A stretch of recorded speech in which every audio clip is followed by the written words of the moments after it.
Yes, good morning.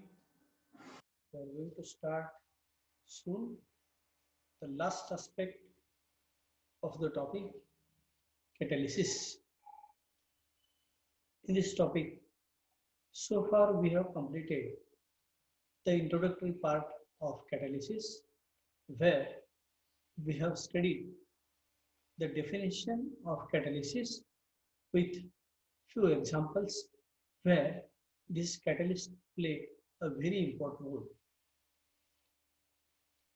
After the definition of catalysis that we have defined that it is a substance by mere presence of which the reaction is brought about and the substance that act as a catalyst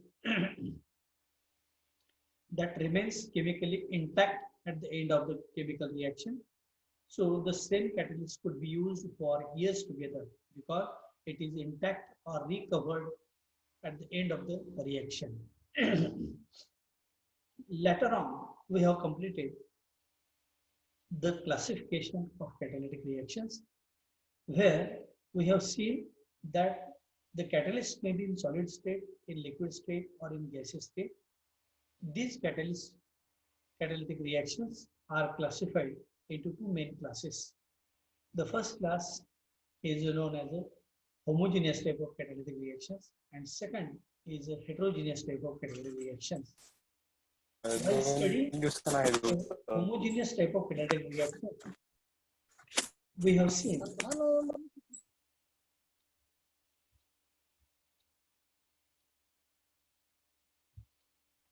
that in such type of catalytic reactions, the reactants and the catalyst both are in the same state of matter or both are in same phase.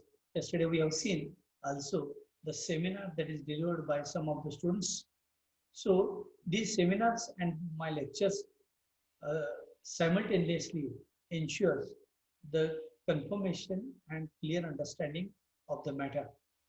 So in homogeneous type of catalytic reactions where the reactants and the catalyst both are in the same state of matter, such reactions are known as the homogeneous type of catalytic reactions, where we have studied the best known example of esterification reaction.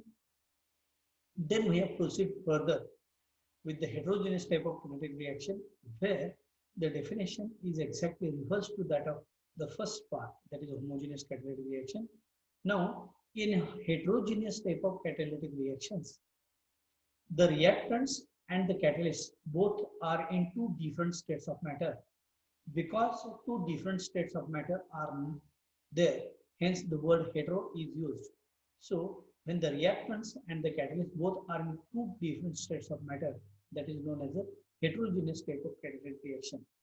So here the reactants may be in gaseous state and the catalyst may be in solid state that we have studied yesterday. After this classification of catalytic reactions, we have switched over to the different types of the catalytic reactions, which may either fall in homogeneous or heterogeneous type of catalytic reactions. There are, 6 different types of these hetero and homogeneous type of catalytic reactions, where we have enlisted all these 6 different types as positive catalysis, the negative catalysis, then autocatalysis, induced catalysis, acid-base catalysis, enzyme type of catalysis. So all these types we have studied by taking into account the simple reactions where either of these catalysts may be used either in the form of positive or negative, auto or acid-base, enzyme or induced type of catalytic reactions. After the completion of these 6 different types, we have switched over to the characteristic features of these catalysts, where we have studied that any substance that act as a catalyst in different reactions, either in solid, liquid, or in gaseous state, these substances must possess certain characteristic features. Hence, we have studied 5 different types of characteristics of catalytic reactions, where we have studied that the change in physical state, that is the unchangeability of the catalyst, where we have noticed that physical changes are noticed at the surface layer of the catalyst. That means initially the surface of the catalyst may be shiny. After the completion of the reaction, the surface turns to be dull.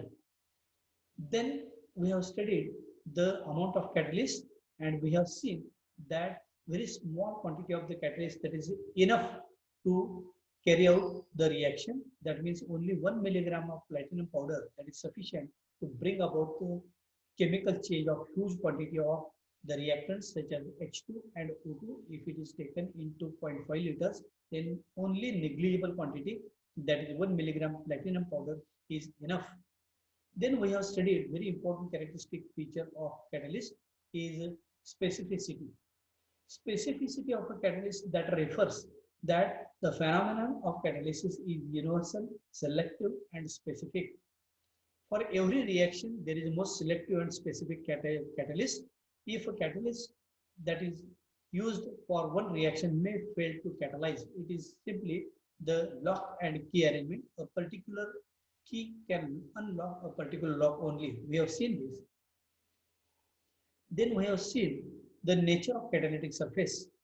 We have seen that F.C. Frank has find out that if the surface of catalyst, if it is rough or spongy, then there are more number of physical irregularities. If a particular mass of a catalyst, if it has more number of physical irregularities, then the active centers will be more, and the catalytic power also increases because of irregular surface. So the surface of catalyst, the physical form of catalyst should not be in gummy or compact form, which has a lesser number of physical irregularities. Then we have turned to the fifth characteristic feature, that is temperature. A temperature during a catalytic reaction, that also plays a vital role in carrying out the catalytic reaction, where there is always optimum temperature range at which the yield of the product is maximum. So for every reaction, there is an optimum temperature range. Certain catalysts, they may act at a particular temperature range. They may change their physical forms, which lowers down the catalytic power also. Then in order to study the mechanism of the heterogeneous and homogeneous type of catalytic reactions, we have studied the adsorption theory for heterogeneous type of catalytic reaction and the intermediate compound formation theory for homogeneous type of catalytic reaction mechanism.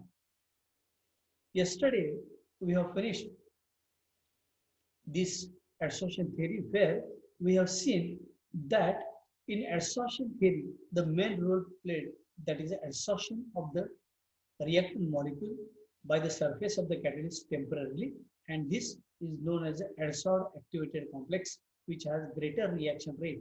So these adsorbed activated complex has greater reaction rate, and they are on the verge to detach from the surface of the catalyst so as to form the product, making available the surface of the catalyst for other reactant molecules to get adsorbed.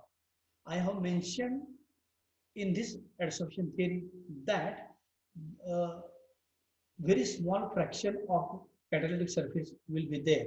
So a very small quantity of the poison that is sufficient to inactivate or poison the catalyst.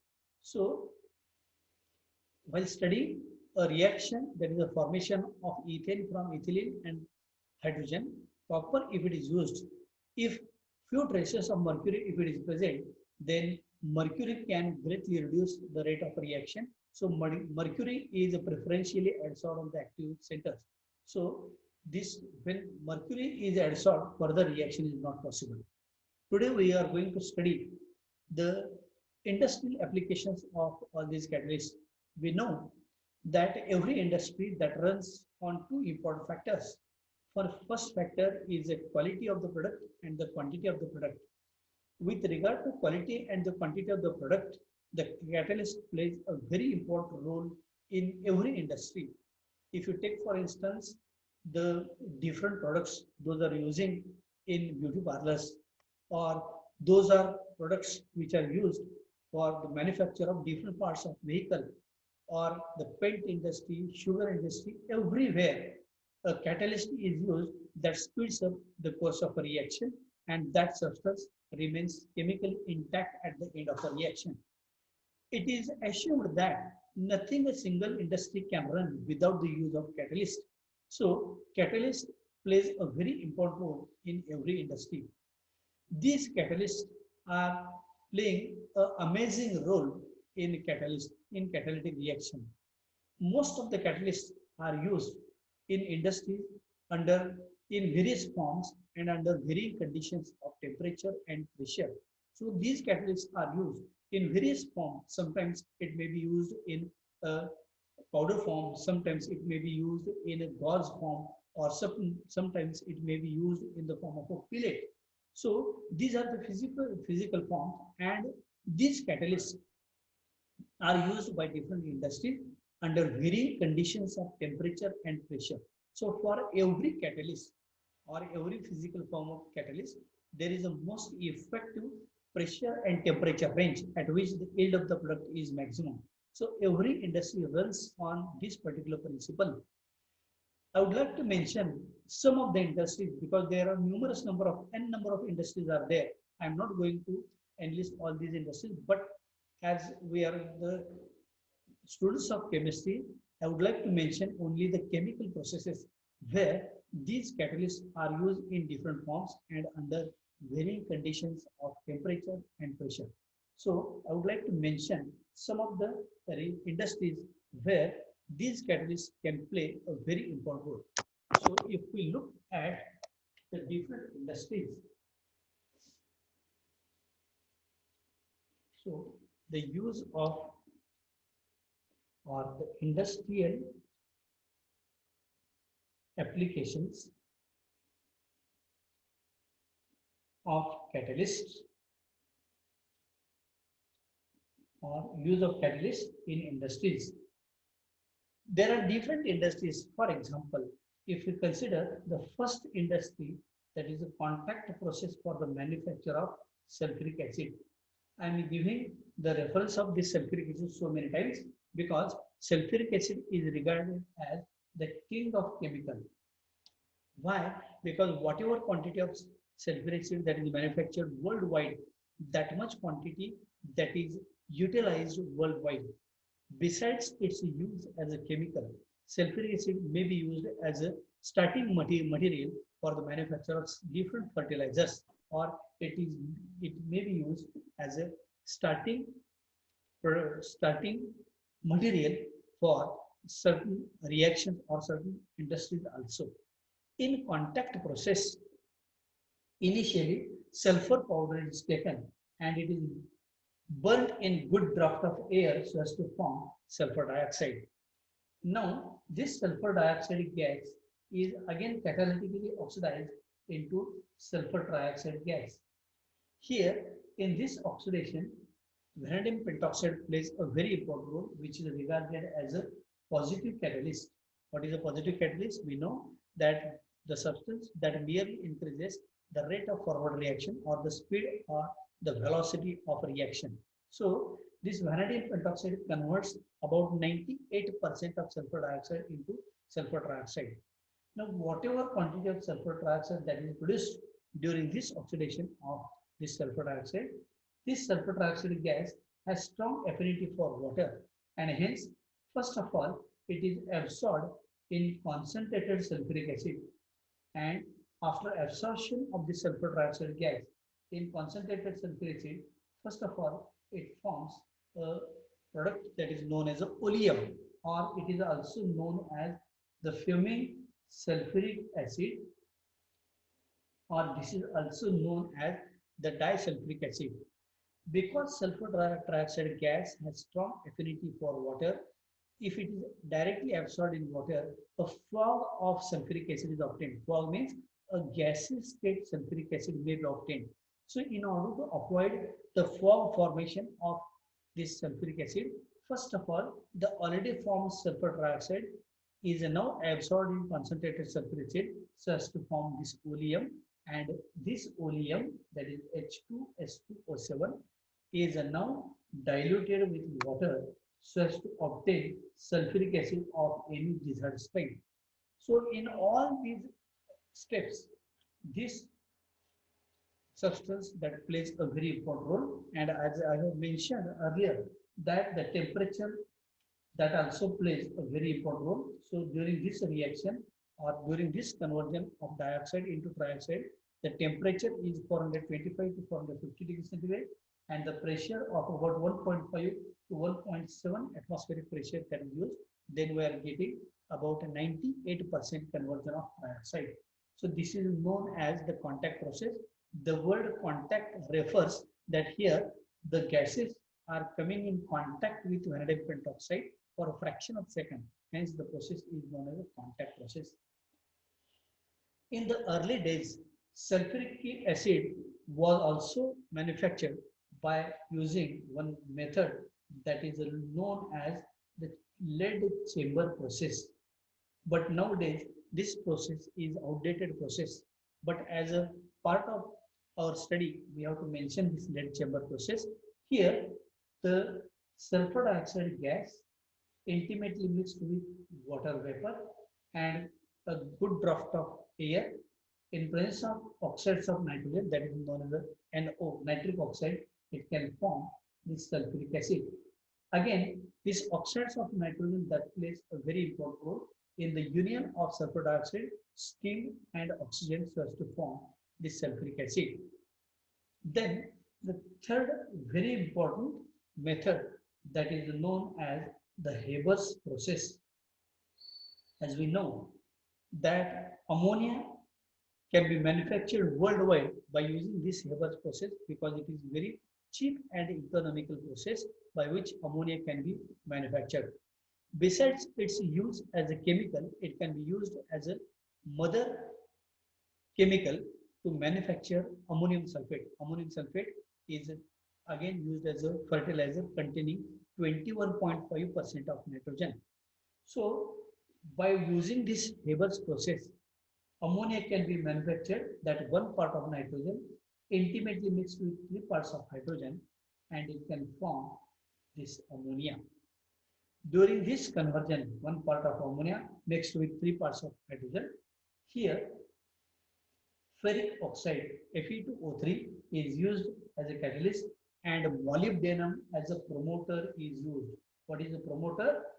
Promoter that works at the interface of the surface of the catalyst and the reactant molecules that avoids the poisoning of catalyst. So few traces of molybdenum which when added in addition to ferric oxide as a positive catalyst, this molybdenum increases the efficiency of the catalyst, thereby increasing the rate of reaction. So it prevents the poisoning of catalyst.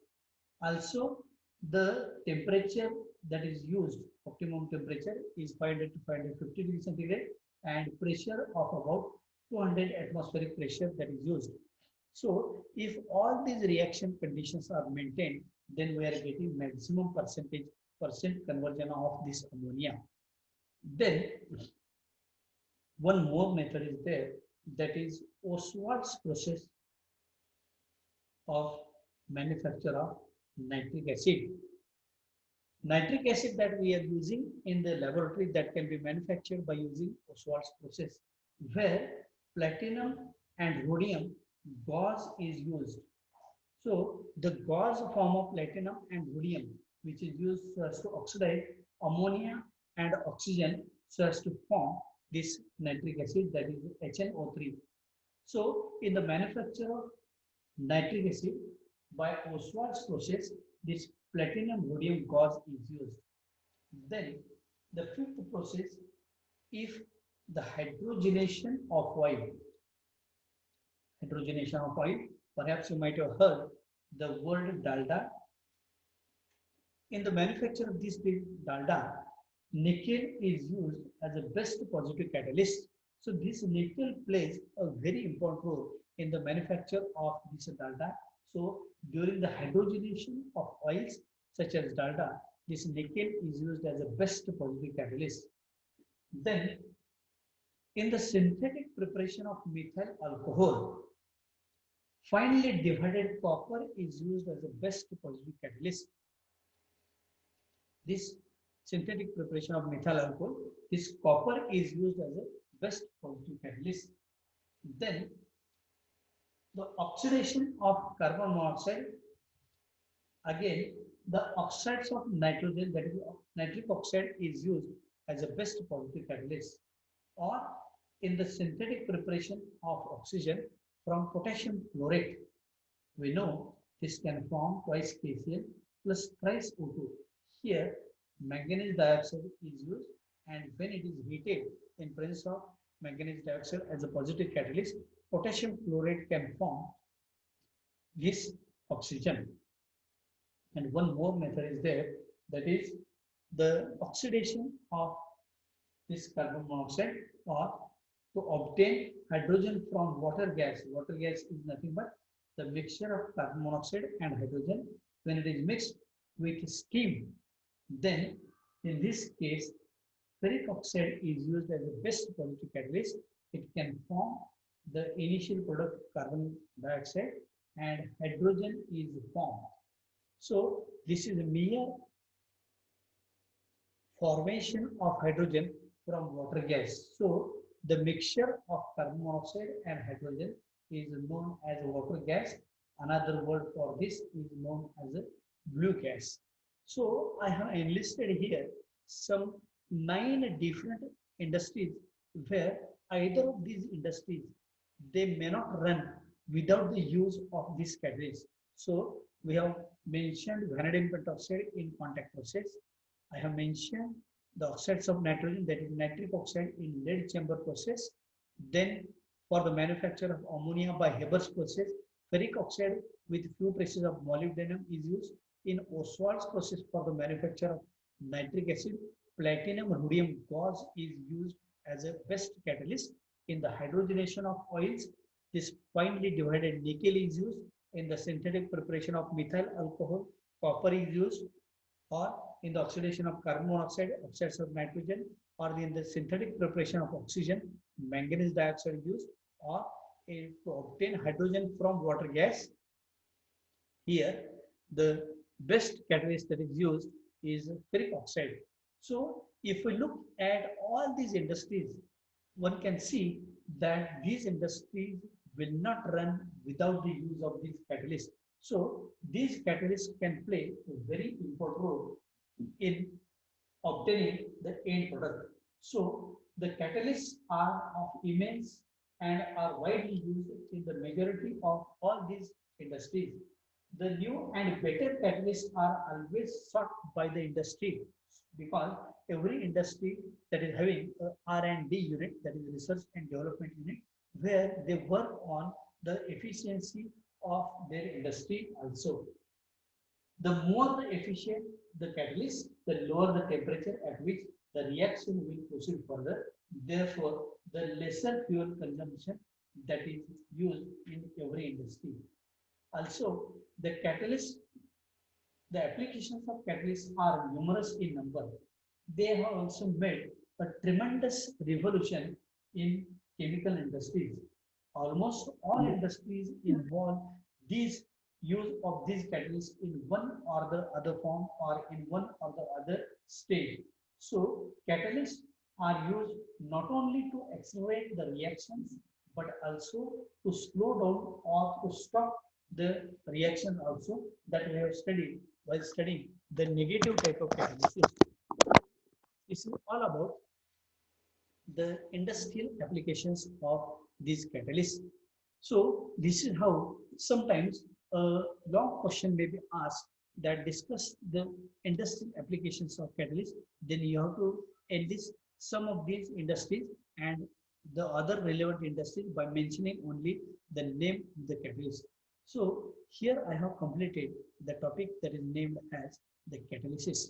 I have elaborately explained this topic or all the aspects of this topic. Even though if you come across any difficulty, then you can demand the YouTube video